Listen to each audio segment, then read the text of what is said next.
ଆପଣ ଘରେ ଥିବା ପୁରୁଣା କପଡ଼ାରେ ଯେଉଁ କପଡ଼ା ଆପଣ ବ୍ୟବହାର କରୁନଥିବେ ସେଇ କପଡ଼ାରେ ଦେଖନ୍ତୁ ସୁନ୍ଦରିଆ ଗୋଟେ ବ୍ୟାଗ୍ ପ୍ରସ୍ତୁତ କରୁଛି, ଯେଉଁଥିରେ ଆପଣ ଭେଜିଟେବୁଲ୍ ଆରମ୍ଭ କରିକି ଫ୍ରୁଟ୍ସଠୁ ଆରମ୍ଭ କରିକି ଯେକୌଣସି କପଡ଼ା ମଧ୍ୟ ରଖିପାରିବେ। ସମସ୍ତ ପ୍ରକାର ଜିନିଷ ରଖିବାରେ ବ୍ୟବହାର କରିପାରିବେ। ଦେଖନ୍ତୁ ସୁନ୍ଦରିଆ, ମୁଁ ଦେଖନ୍ତୁ ଏଇଟା ଗୋଟେ ଅନୟୁଜ୍ ପ୍ୟାଣ୍ଟ ନେଇଛି, ଯେଉଁଟାକି ବ୍ୟବହାର ହେଉନଥିଲା। ସେଇଟା ଟିକେ କଲର୍ ଫେଡ୍ ବି ହେଇଯାଇଛି, କିନ୍ତୁ କପଡ଼ାଟି ମୋଟା ଅଛି। ଯେଉଁ କୌଣସି ବି କପଡ଼ା ନେବେ, କପଡ଼ା ଟିକେ ମୋଟା ନେବେ। କପଡ଼ା ଭଲ ଥିଲେ ଆମର ଲଙ୍ଗ୍ ଲାଷ୍ଟିଂ କରିବ। କଲର୍ ଫେଡ୍ ହେଇଥିଲେ ବି ଚଳିବ। ଦେଖନ୍ତୁ କଲର୍ ଫେଡ୍ ଯେଉଁ ହେଇଛି, ତଥାପି ଦେଖନ୍ତୁ ମୁଁ କିପରି ଲଜିକ୍ ଗୋଟେ ନୂଆ ଟ୍ରିକ୍ ଆପଣଙ୍କୁ କହିବି, ଯାହାଦ୍ୱାରା କି କପଡ଼ାଟି ନୂଆ ଟାଇପ୍ର ଲାଗିବ। ସେଥିପାଇଁ ଆପଣ ସମ୍ପୂର୍ଣ୍ଣ ଭିଡ଼ିଓଟି ଦେଖନ୍ତୁ। ଆପଣ ମୋର ଭେଜିଟେବୁଲ୍ ବ୍ୟାଗ୍ଟି ଦେଖିଲେ କିପରି ନୂଆ ଲାଗୁଛି, ତ ସମ୍ପୂର୍ଣ୍ଣ ଭିଡ଼ିଓଟି ଦେଖିଲେ ଜାଣିପାରିବେ। ଦେଖନ୍ତୁ ମୁଁ ପ୍ୟାଣ୍ଟକୁ ଏମିତି ପାର୍ଟ ପାର୍ଟ କରିକି ସମ୍ପୂର୍ଣ୍ଣ ଫିଟେଇ ନେଲି। ଏଇଟା ମୁଁ କପଡ଼ା ଆଣିକି ଯେଉଁ ଆମର ଷ୍ଟିଚିଂ କରୁଛନ୍ତି ସେଇ ଟାଇପ୍ର ପ୍ୟାଣ୍ଟଟା, ତ ଇଜିଲି ଆପଣ ଫିଟେଇ ପାରିବେ। ଫିଟେଇ ଦେଲି ପୁରା ସମ୍ପୂର୍ଣ୍ଣ। ସେ ଯେଉଁ ମୋଟା ଫିତାଟାକୁ ଫିଟେଇଲେନି, କାହିଁକିନା ସେଇଟା କିଛି ୟୁଜ୍ ନାହିଁ, ସେଥିପାଇଁ ତାକୁ କାଟିନେଲି। ତ ଦେଖନ୍ତୁ ଏମିତି ପାର୍ଟ ପାର୍ଟ କରିକି 4ଟି ପାର୍ଟ ଆମର ଯେମିତି ଥାଏ, ସେ 4ଟି ପାର୍ଟ ପୁରା କରିନେଲି। ଦେଖନ୍ତୁ ଏଇ ମୋଟା ପାର୍ଟଟିକୁ କାଟିନେଲି, ଯାହାକି ଆମର ଏଇ ମୋଟା ପାର୍ଟଟି କିଛି କାମରେ ଆସିବନି। ସେ ମୋଟା ପୁରା ଥାଏ ଯେଉଁଟାକି ଆମର ଅଣ୍ଟା ପଟେଟା। ଦେଖନ୍ତୁ ଏଇ 2ଟି ପିସ୍ ଅଛି ପଛ ସାଇଡ଼୍ର, ପ୍ୟାଣ୍ଟର ପଛ ସାଇଡ଼୍ର 2 ପିସ୍। ଆଗ ସାଇଡ଼୍ରେ ଯେଉଁଟା ଚେନ୍ ଲାଗିଛି ମୁଁ ସେଇଟାକୁ ଫିଟେଇନି ଏପର୍ଯ୍ୟନ୍ତ। ଏଇଟା ହେଉଛି 2 ସାଇଡ଼୍ ମୋର ପଛ ସାଇଡ଼୍ର। ତାକୁ ଏଇଭଳି ଦେଖନ୍ତୁ, ଏଇଭଳି କପଡ଼ା ଉପରେ କପଡ଼ା ସଜାଇକି ରଖିବେ। ମୁଁ ଯେମିତି ଦେଖାଉଛି ଭିଡ଼ିଓରେ ଆପଣ ଦେଖନ୍ତୁ, ଏଇ ପ୍ରକାର ରଖିବେ। ଗୋଟେ ଓଲଟା ରଖିବେ ତ ଗୋଟେ ସିଧା ରଖିବେ। ଆମେ ୟୁଜ୍ କରିବା ଆମର ପ୍ୟାଣ୍ଟର ଓଲଟା ସାଇଡ଼୍ଟାକୁ ଆମେ ସିଧା ସାଇଡ଼୍ ଭାବରେ ବ୍ୟବହାର କରିବା ଆମର ବ୍ୟାଗ୍ ପାଇଁ।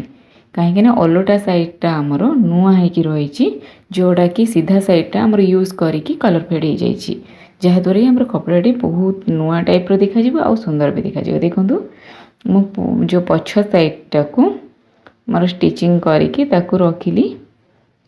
ଏଭଳି ଦେଖନ୍ତୁ ମୁଁ ତା'ର ଓସାର ନେଇଛି 20 ଇଞ୍ଚ। ଆମେ ମାର୍କିଂ କରିବା 20କୁ, ଲମ୍ବ ନେଇଛି 17। 20କୁ 17ର ଆମର ଗୋଟେ ପିସ୍ ଦରକାର। କପଡ଼ାଟା 2 ଫୋଲ୍ଡିଂ ହେଇଥିବ। କପଡ଼ାଟିକୁ 2 ଫୋଲ୍ଡିଂ କରିବେ। ଆପଣ ଯେକୌଣସି କପଡ଼ା ନିଅନ୍ତୁ, ଏଇଭଳି ପରେ ପୁରୁଣା ନିଅନ୍ତୁ, ଶାଢ଼ୀ ନିଅନ୍ତୁ, ଯେକୌଣସି କପଡ଼ା ନେଉଛନ୍ତି ନିଅନ୍ତୁ, ପ୍ୟାଣ୍ଟ ବି ନିଅନ୍ତୁ, କିନ୍ତୁ କପଡ଼ାଟିର ଲମ୍ବ ଓସାର ହେଇଥିବ 20କୁ 17। କପଡ଼ାଟି 2 ଫୋଲ୍ଡିଂ ହେଇଥିବ। ଦେଖିଲେ ଏଇଭଳି ଭାବରେ ସିମ୍ପଲି ମୁଁ କଟିଂ କରିନେଲି। ଏଇଟା ଦେଖନ୍ତୁ ପ୍ୟାଣ୍ଟର ରାଇଟ୍ ସାଇଡ଼୍ଟା ଯେଉଁଟାକି ପିନ୍ଧୁଥିଲେ ସେଇଟା କଲର୍ ଫେଡ୍ ହେଇଯାଇଛି। ସେଇଟାର ସେଣ୍ଟରରେ ମୁଁ ଷ୍ଟିଚିଂଟା ପକାଇଛି, ଯେଉଁଟାକି ଆମର ଭିତର ସାଇଡ଼୍ ରହିବ। ଦେଖିଲେ ଏଇଟା ହେଉଛି 20 ସାଇଡ଼୍ର, ଯେଉଁଟାକି ଫୋଲ୍ଡିଂ ହେଇଛି, ଯେଉଁଟାକି ଓପେନ୍ ନୁହଁ। ସେଇ ସାଇଡ଼୍ ଗୋଟେ ସାଇଡ଼୍ ଓପେନିଂ ହେଇଛି, ଗୋଟେ ସାଇଡ଼୍ କ୍ଲୋଜ୍ ହେଇଛି। ତ ଯେଉଁଟାକି କ୍ଲୋଜ୍ ହେଇଛି ସେଇ ସାଇଡ଼୍ଟି, ଯେଉଁ ବନ୍ଦ ସାଇଡ଼୍ଟି ଦେଖିଲେ ଆପଣ, ସେଇ ସାଇଡ଼୍ରେ ମୁଁ 4 ଇଞ୍ଚକୁ 4 ଇଞ୍ଚର ଏଇଭଳି ଭାବରେ ଗୋଟେ ବକ୍ସ ପ୍ରସ୍ତୁତ କଲି। ଆମେ ଦେଖନ୍ତୁ ସେପଟ ସାଇଡ଼୍ ମଧ୍ୟ ବନ୍ଦ ସାଇଡ଼୍ ହିଁ 4 ଇଞ୍ଚକୁ 4 ଇଞ୍ଚର ଗୋଟେ ଆମେ ବକ୍ସ ପ୍ରସ୍ତୁତ କରିବା। ଏଇଭଳି ଭାବେ ଦେଖନ୍ତୁ 2 ସାଇଡ଼୍ 2ଟି ବକ୍ସ ପ୍ରସ୍ତୁତ କଲେ, କିନ୍ତୁ ତାକୁ ଆମେ କଟିଂ କରିବାନି। ଏଇଭଳି ଭାବେ ଦେଖନ୍ତୁ ଗୋଟେ ମାର୍କିଂ କରିନେବା।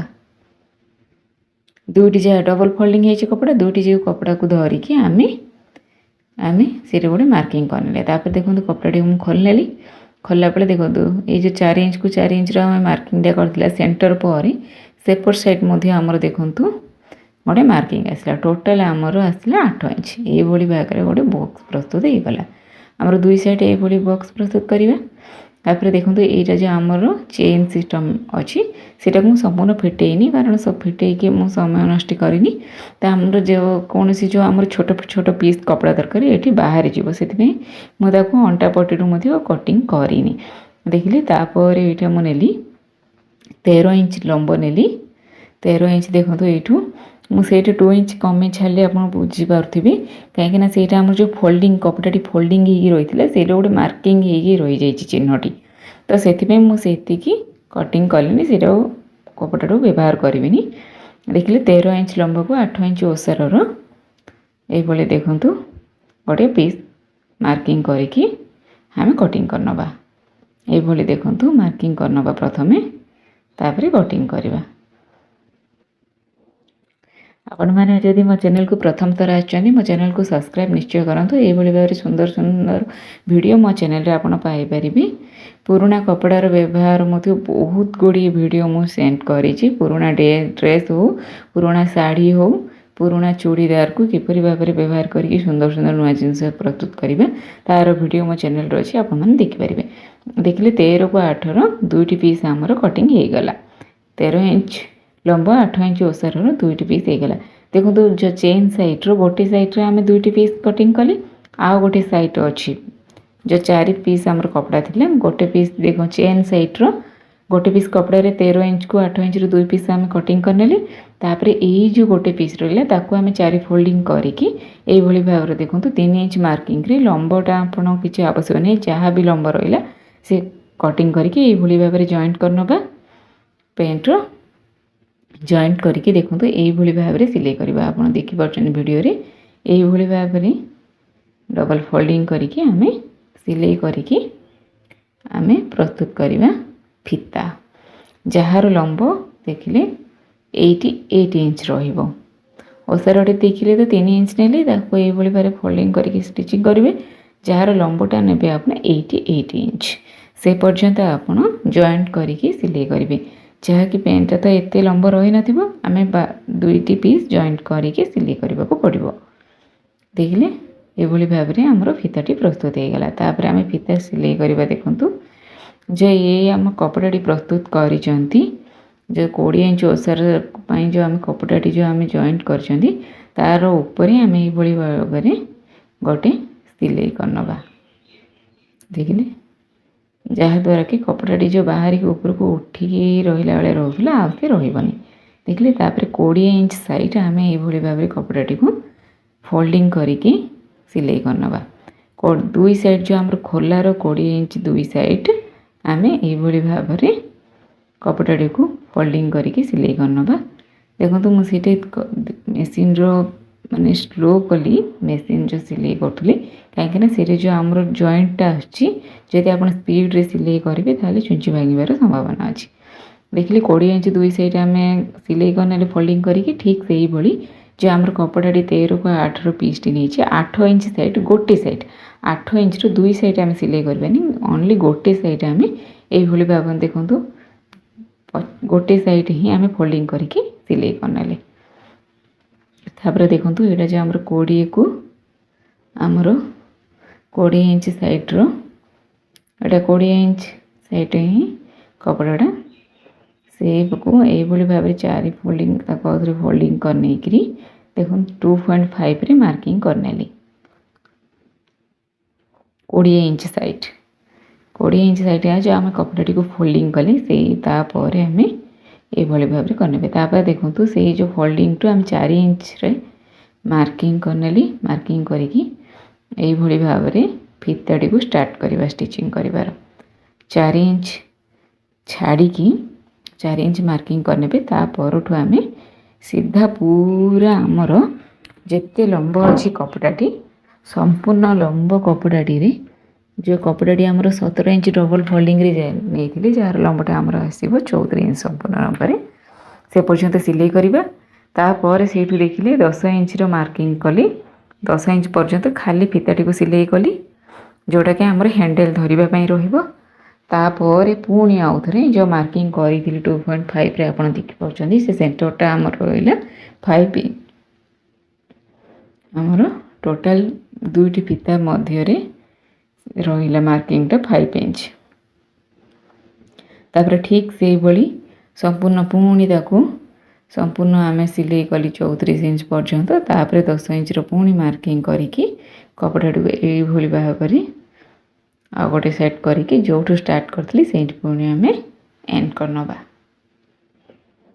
तापर से आम 2 ରୁ 3 सिलाई पकई नबा जेहेतु सेटा जॉइंट पाखे 2 ରୁ 3 स्टिचिंग पकई नबा।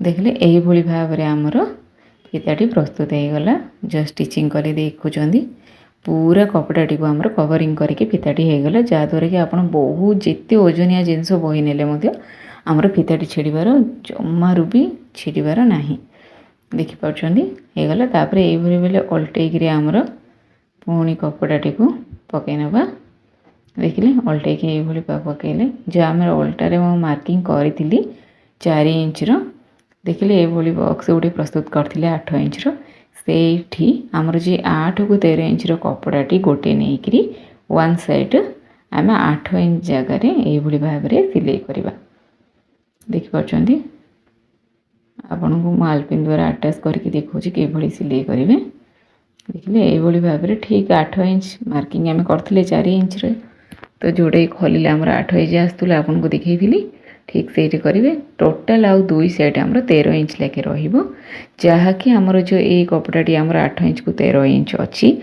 2 साइड आम से भाव में सिलाई करना आप देखिए बुझीपारे एवं देखो स्टिचिंग करके मुझे देखा प्रथम 8 इंच रे आम जो मार्किंग करते तापर प्रथम गोटे सिलाई पकेबा देखो फीता साइड प्रथम जो आम 20 को 34 इंच कपड़ाटा अच्छी ताकू मु फीता जो साइड सिलाई स्टिचिंग अच्छी से सेमती पकई कपड़ाटी को तापर यहाँ को देखो ओल्टे रखिकी सिलाई करुँपर से आपड़ भाव में बुले कपड़ाटी को स्टिचिंग करें जहाँकि ठीक मेजरमेंट आमर 13 इंच ही रही किंतु जदि आपड़ सेमती करना कपड़ाटी को बुले पारना मुझे अति सहज बुझाऊँ देखिले प्रथम 8 इंच से सिलाई करने तापर पुणी स्टार्ट रू देखो ये भाव में दुटी जार मेजरमेंट ठीक आसो आमर जो 13 इंच रहा से 8 इंच को 13 इंच जो कपड़ाटी को यही भाव में यही कपड़ाटे आमर 13 इंच जो रहा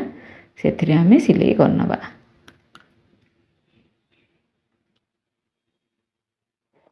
देखो ये भाव में पुणी से 8 इंच उपर हम स्टिचिंग टी पकईकी कपड़ा को ये भाव में बुलेबे देखो आपड़ देखिपे वीडियो रे ठीक से ये भाव में सिलाई करेंगे गोटे साइड आमर सिलाई हो गला आमर पुणी तार अपोजिट साइड टी आम ये भाव में आम कटिंग करते 8 इंच मार्किंग देते सेपट साइड ये भाव में कपड़ाटी को आम सिलाई करनवा तापर देखो आमर ये भाव में सुंदरिया बैगटी आमर प्रस्तुत हो भाव कर्नर बाहर की देखिले 8 इंच ओसार होगी गोटे आमर गोटे सुंदरिया बड़ बैगटी प्रस्तुत हो देखिले ये भाव में जो आमर मार्किंग कर ठीक जो भाव में आमर 8 इंच को 13 इंच कपड़ाटी से जॉइंट कले एपट साइड जॉइंट करनवा जॉइंट कलापर ये भाव में सुंदरिया बैगटी आमर प्रस्तुत हो आमर वेजिटेबल आनीपर कपड़ा रखिपे संपूर्ण वीडियोटी देखि जो धन्यवाद मो चैनल को सब्सक्राइब करने को जमार भी भूलें।